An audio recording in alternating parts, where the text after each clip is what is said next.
All right, 3:43, Mike Gill Live, the Sports Bash, 97.3 ESPN at the ShopRite in Summers Point. I got a pair of tickets to Eagles Saints. Stop out, say hello. We got the drop box here. A lot of people coming out and saying hello today. Thanks to all those people. All right, let's bring Jason Stark in, ESPN.com senior baseball writer, who's been very busy. Was in Bristol, now Philadelphia. The Phillies yesterday make a very I don't think it was a surprising decision, Jay, but the timing, I guess. I mean, is there any clarity on why yesterday as opposed to, 4 days ago or 4 days down the road? Well, the timing is definitely interesting. That was the only thing that really surprised me.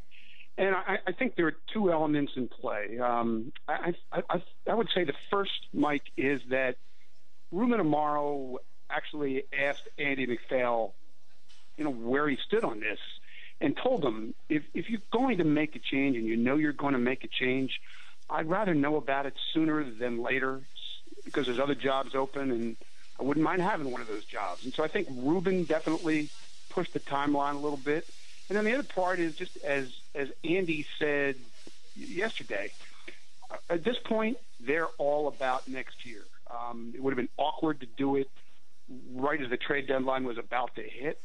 It would have been almost as awkward to do it in August when they still were hoping to trade Chase Utley and maybe some other pieces. Once all that was in the rearview mirror, then why it was game 3 of the homestand, game 4 of the homestand, whatever it was, middle of the week in the second week of September.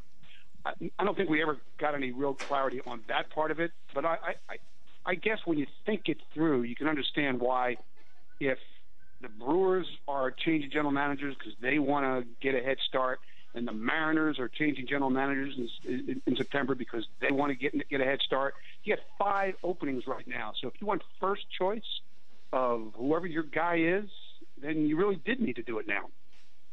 Yeah, and I got to tell you, Jay, I left impressed yesterday with both MacPhail and Middleton, but I want to ask you about the importance or the role that Middleton has now kind of interjected himself into here. He said yesterday, look, there's no coincidence.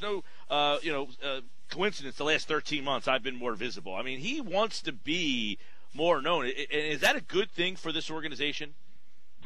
I think it is in a lot of ways. I mean, here's a guy who we thought wanted to stay in the background, and boy, is he now in the foreground. He's answering those questions and answering them very forcefully. And the one thing that I came away from yesterday wondering, and I'm sure there are people inside the organization who aren't sure what's happening. I'm sure they're wondering, are we sure that John Middleton and Andy MacPhail are on the same page, that they're on the same schedule? I think John Middleton wants to win fast, soon. Yeah.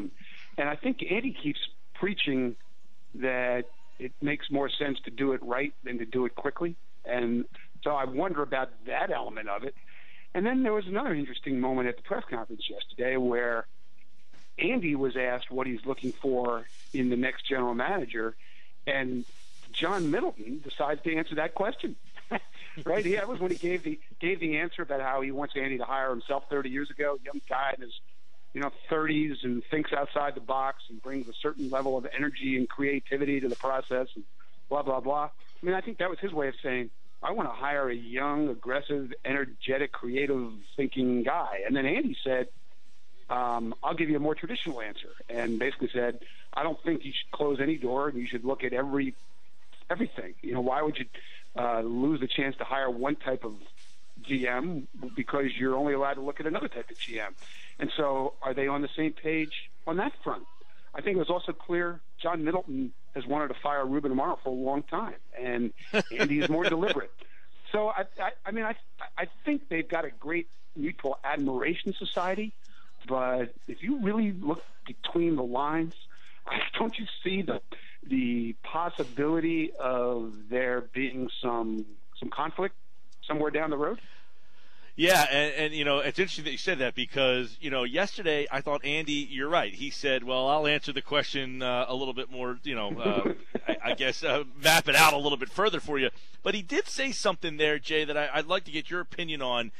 He said, we are closer in position players than people think. that we are far off on arms. We know there's a lot of free agent arms or some good free agent arms. Would that suggest that they could be, they're getting a lot of money. You got Middleton chomping at the bit. Could he be like, hey, we're going to be a player? Do you think they could legitimately be a player? Or is that just him kind of saying, hey, we like where we are with the position players, but we're far off in pitching. It just happens to be that there's pitching available this offseason. Yeah, well, they're going to be active looking for starting pitching in the free agent market. But if you think that David Price is coming here or Zach Greinke is coming here, somebody like that, that ain't happening. All right? Phillies aren't that kind of destination right now. But look at their roster, look at their system, and, tell me, once you get beyond Aaron Nola, who should be in this rotation who's a legitimate, bona fide major league starter? They'd have a hard time getting to 5 guys, so you've got to go into free agency and try to find at least some of those answers there. But it won't be, this won't be anybody making $150 million, believe me. These are going to be short contracts for second-tier veteran starters who can be bridges between this group and whoever's coming. Jay, I know John Middleton, he wanted to make sure that he talked about Ruben, he was a bat boy, he played here, he was an assistant GM, a lot of success, then was the GM, had good success as the GM of this team as well. He's been a Phillies lifer for the most part. Did he not want, because normally I say one of the things yesterday that stood out to me was he didn't get reassigned. He's not going to he's not being quote unquote promoted. He's gone, right? They are not bringing him back, and they are not going to try to find another position for him in the organization. Or does he want to come back, or does he want to break free? I think Andy made it pretty clear that that's not going to happen. And I think the fact that Ruben wants to pursue other opportunities tells us he thinks it'd be awkward for him to be in that position. Look, there are a lot of people inside the organization who love Ruben, who've known him for a long time. And whatever the fans may think of him, he's got a lot of people who love him and appreciate him inside the Phillies. So to say he'll never come back, I wouldn't go that far. Probably still live here. But it just wasn't the time or the place for him to stay. And I'm glad everybody came to that conclusion. Right, me too. But that's very Philly-ish, though, to say, hey, you're fired, but guess what? You got promoted. Hey, we're not going to extend his contract there, but you just became the senior advisor to the other guy who was fired 2 years ago, and he's a senior advisor. It seems like these guys just kind of hang around in some sort of role, i.e. Charlie Manuel. Yeah, well, look, I've mentioned this to you in the past that until yesterday, the last Phillies general manager who was not currently working for the Phillies was Lee Thomas. was hired 25 years ago. And the last manager who was not currently working for the Phillies is Terry Francona, who was hired in 1996, I believe. Think about it.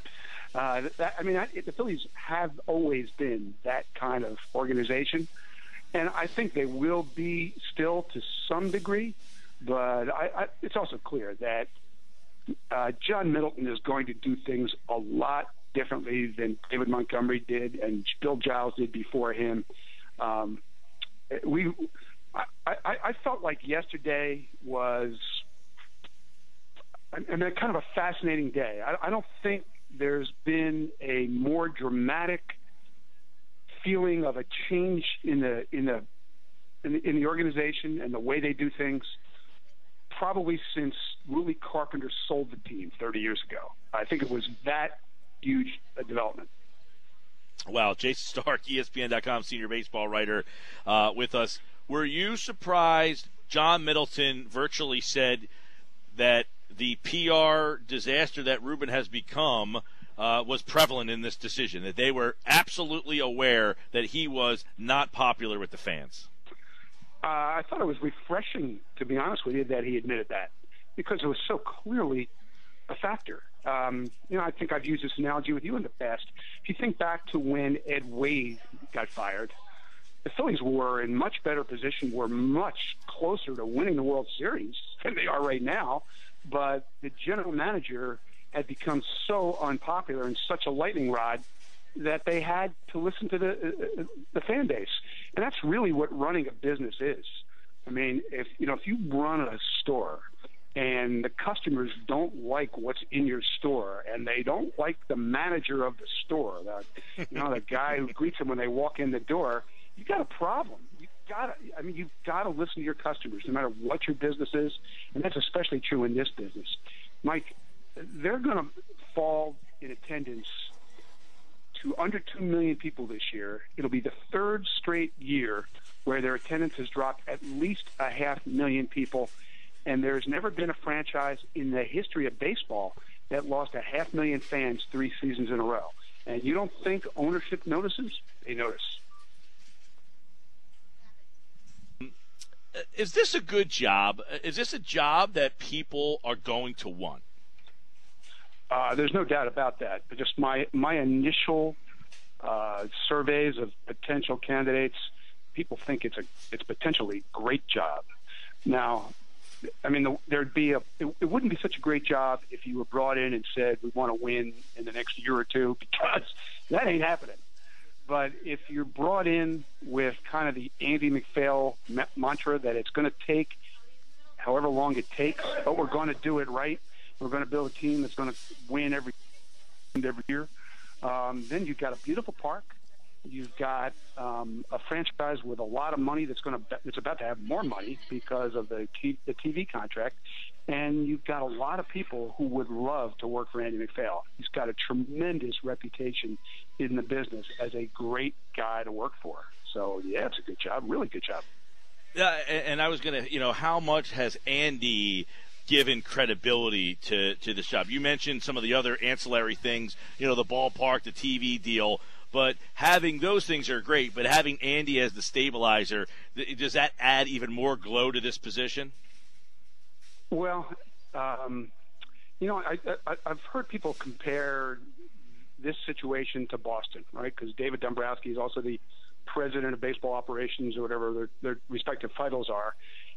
And he's also looking to hire a general manager. I think it's completely different, because Dave Dombrowski is going to be really hands-on. He's going to make the moves. He's going to make the decisions. You'll be involved if you're the GM. You'll do a lot of work, but Dave's going to be the front guy. That has never been Andy's history. The people who have worked under him in Baltimore and Chicago loved working for him because he was so hands-off.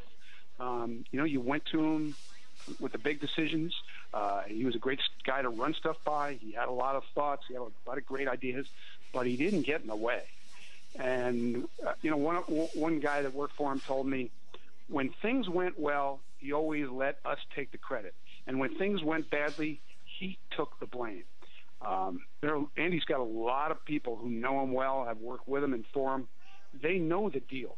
And the fact that he's the guy in charge, I think, makes this extremely attractive. I don't know anybody that ever worked for Andy who didn't regard it as a great experience or would want to work for him again, with just a couple of exceptions, people who basically got themselves fired. Jason Stark, ESPN.com, senior baseball writer. I'll ask you this one, Jay, and then, of course, I know you're busy. We'll let you run. John Middleton said yesterday that the person who's going to fill this job absolutely has to have a passion for winning. He has to be able to think outside the box and be willing to do that. Has to be able to push himself and the organization to continually get better and to be able to embrace change. You cannot sustain success unless you adapt and are flexible. That sounds like a wider range of guys, and it sounds like a younger, these newer, younger guys who are very innovative. And it sounds like on the other side, Andy is a lot more, as you mentioned, diplomatic. He's going to open it up. But is there a guy that you think would be a great fit for this team in this situation? Well, I actually think there are quite a few. But, I mean, the guys that I've tossed out there a couple of times in the last 24 hours, like Jerry DiPoto, who is the general manager of the Angels, I think he fits Andy's mold because he's still a fairly young guy. He played baseball. He was a pitcher in the big leagues for a long time. But he completely understands the value of information. In fact, it basically got him fired in Anaheim. I think that's the kind of guy, a baseball man at heart, but somebody who is completely intrigued by all the different information that's out there. Another guy I mentioned, J.J. Picola, from South Jersey, now Dayton Moore's right-hand man in Kansas City. Another really impressive, bright guy who's, basically his background is in player development and scouting, but that's another team that uses scouting and information in a really effective, creative way. And I just think that is where Andy is going to look. I mean, I don't know if it'll be those two guys, but people out of that mold. The other thing, though, Mike, that I've thought about a lot, and I don't think anybody ever asked this question yesterday, is do you need somebody with some degree of experience? You've lived here a long time. I've lived here a long time. This is not an easy place to be a general manager, right? You have to take a lot of crap from fans all the time. And if Andy's really going to be a hands-off president, you're going to be on the front lines dealing with this crap. And so I don't think that's for everybody. I don't think you can hire somebody who's never dealt with the media. This has got to be a situation where it's somebody who can handle us, handle fan relations, say the right thing, do the right thing, and that's a lot easier if you've been through it. Yeah, and obviously, I would assume the legacy with the fans is that Ruben was not well liked. But around baseball, do people think is he well respected? Do people, do you think Ruben will be a GM again? I certainly don't think he'll be a GM again right away. I've known Ruben a long time, and I think that I would probably fall into a category with a lot of people in baseball where I like him personally. But you talk about the ability to change with the game as everyone else changes. Ruben definitely didn't do that quickly enough. People around the sport saw that and know that. And I think it's up to him whether he's a general manager again. He's going to have to adapt to where baseball is in the 21st century. There's no doubt. And then, look, a lot of people who did business with him, tried to make deals with him, I listened to a lot of complaints about how tough he could be to deal with. But they would, at the same breath, they would tell me they like him personally. And he just, sometimes his idea of what constituted value or a fair deal didn't match what the teams he was trying to trade with felt. And there are a lot of issues caused by that. So, this is stuff he's got to get beyond. But he's a smart guy, personable guy, a guy who can do that. But it's up to him. I think the challenge is right there in front of him if he wants to do that job again. For more, Jason and the guys over at ESPN.com have a lot on this story, as you can imagine. Pretty big deal. He was here for a long time, very successful organization, and now obviously trying to build back up, and that's why he is no longer here. So as Jason Stark joins us here on the Sports Bash, we thank him. Enjoy the double dip tonight there, Jay. I might not go all 18 innings. I'm just confessing, true confessions. All right, pal. Well, enjoy the weekend. Thanks, Mike. You too, buddy. Talk to you soon.